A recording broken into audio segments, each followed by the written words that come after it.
every moment of your life, you're answering 3 questions. Jot them down. 3 questions. First question is, what are you going to focus on? Right now, whatever you're focusing on affects you. If you're focusing on how you're going to use what you're going to learn this weekend, you could be focusing on the smell of your neighbor after all that jumping up and down. There's so many things you could focus on. We don't focus on everything. We focus on a small number of things, and that's what we experience in life. And focus, write down, equals feeling.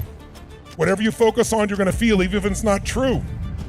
Have you ever had somebody tell you something and said, you think John is your friend? John's not your friend. He's talking behind your back. And you go, no, he's not. John's my friend. You misunderstood. But if 2 or 3 people tell you John's talking behind your back, you can get pretty pissed off because that's really just hurt, right? And then maybe you confront John. Who's ever done this? Confronted somebody about something you've done and then found out you were wrong and felt like an idiot. Who's ever had this happen before? Say aye. So the most powerful decision we make, and most of us don't make it consciously, is what are we going to focus on? Because you could be focusing right now on the blood rushing through your left ear or the touch of your clothes against your skin, but you don't. Most of what your brain does is distort, delete, and generalize to make life simple. And the problem is when you distort, delete, and generalize, you miss a lot of your life. So we want to kind of see if we can't get out of that. And what we got to do is figure out what the focus is. Let me give you 3 patterns of focus. You tell me which of these are you. And there's no right or wrong, and don't get personal about it, because if you don't like your answer, we can fix it. I want you to think like software. Here's my question. If I asked you, there are 2 things you could focus on, what you have or what's missing.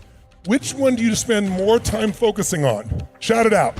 You can hear in the room, you were not taking a poll, one is dominant. Raise your hand if you focus more on what's missing. Raise your hand nice and high.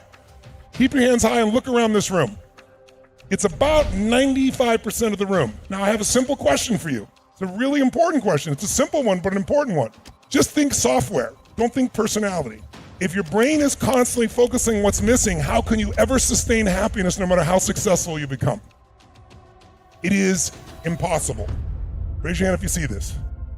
And it's dominant in this room because most of you, how many consider yourself to be an achiever? That's part of who you are as an identity. So as an achiever, looking for what's wrong for a moment so you can fix it can be a good thing. But what happens is it becomes a habit, and then it doesn't matter how much you achieve, you're not happy. You know how many multi-billionaires, you know how many entertainers with their Oscars or their Emmys or their Grammys that I work with, who you would think would be the happiest people in the world? They're worth almost $1 billion, some of them. They're the best in the world at what they do. Everybody loves them, and they're miserable. I get the call. And why is it? It's because they keep focusing on what's missing no matter what they have. That's one pattern this weekend. If you only change that, would change your life.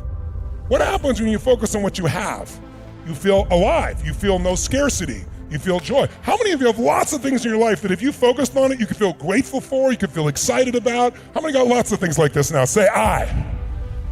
But it doesn't exist unless you focus on it. And we all have patterns of focus. The second question is, what does this mean? Because the minute you focus on something, you have to give it a meaning. Is this the end or the beginning? Is God punishing me? That's why this problem happened? Is God challenging me? Or is this problem a gift from God? See, if you think it's the end of a relationship, are you going to feel the same way, act the same way as if you think it's the beginning of a relationship? Yes or no? No. The meaning changes the answer to the third question, which is, what am I going to do? Because meaning equals emotion. Whatever you give a meaning, you're going to have a feeling. If you think God is punishing you, you're going to have a very different feeling from that meaning than you think God is challenging you or this problem is a gift from God.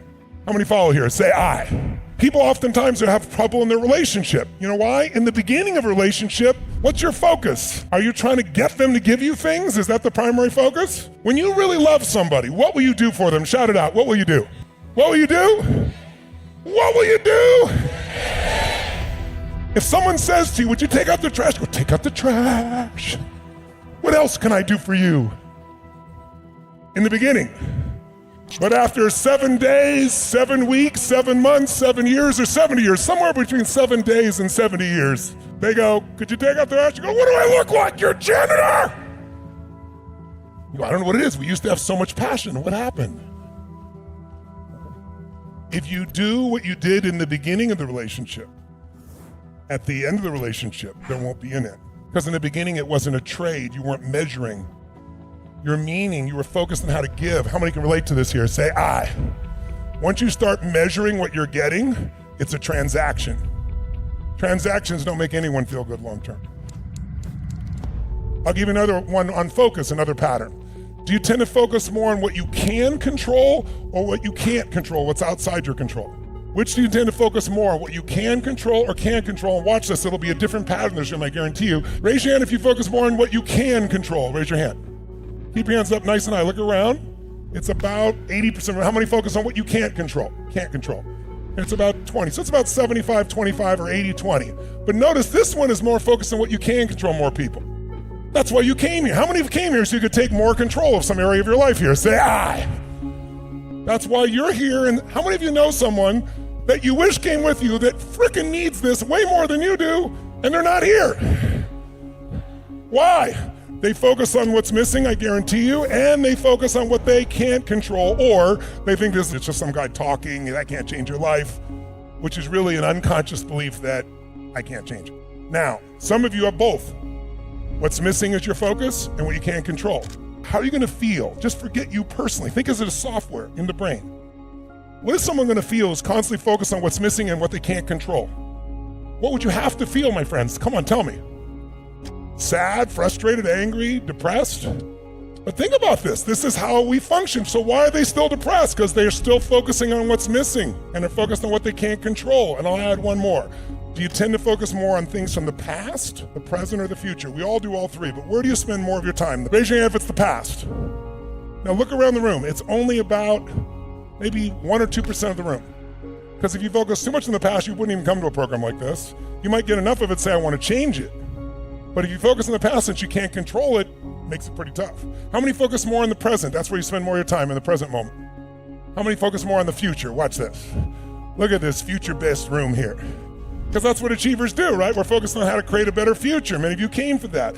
So what's the goal? Well, certainly you want to use all three, but if you're going to spend your predominant time and you want enjoyment, it's the present. If you want to create a great life, it's the future. So it's a balance between the present and future. These three patterns alone can change your whole life. What if you came here and you're always focused on what's missing, and we retrain your brain to find all the unbelievable magic and magnificence in your life, and you keep seeing it, feeling it daily? Will they give you more energy or less energy?